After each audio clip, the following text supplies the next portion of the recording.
தை அமாவாசையை ஒட்டி ராமேஸ்வரம் அக்னி தீர்த்த கடலில் ஆயிரக்கணக்கானோர் புனித நீராடி தங்களுடைய முன்னோர்களுக்கு தர்ப்பணம் கொடுத்தனர்.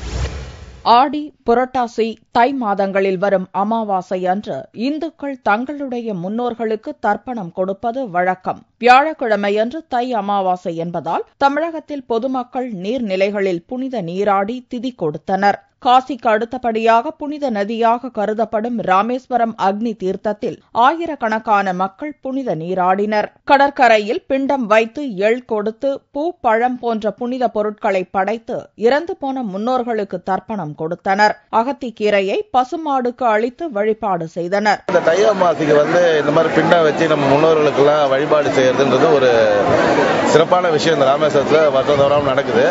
இந்த ஆடி அமாவாசைக்கு நம்ம முன்னோர்கள்லாம் கீழே இறங்கி வருவாங்க.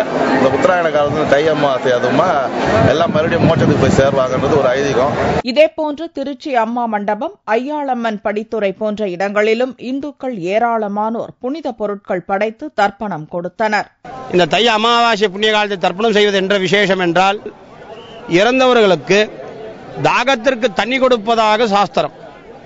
அமாவாசை தர்ப்பணம் வருடா வருடம் திதி செய்வது என்ன விசேஷம் என்றால், அவர்களுக்கு இறந்த திதி அன்று அவர்களுக்கு சாப்பிடுவதற்கு அன்னம் சமர்ப்பிப்பதற்காக அன்னம் போடுவதாக ஐதீகம். இதுவே இந்த அமாவாசை தர்ப்பணமானது மிகவும் சிறப்பானது. தர்ப்பணம் கொடுப்பதற்காக காவிரி ஆற்றங்கரையில் பொதுமக்கள் ஏராளமானோர் திரண்டதால் திருச்சி அம்மா மண்டபம் படித்துறை பகுதியில் பலத்த போலீஸ் பாதுகாப்பு போடப்பட்டிருந்தது.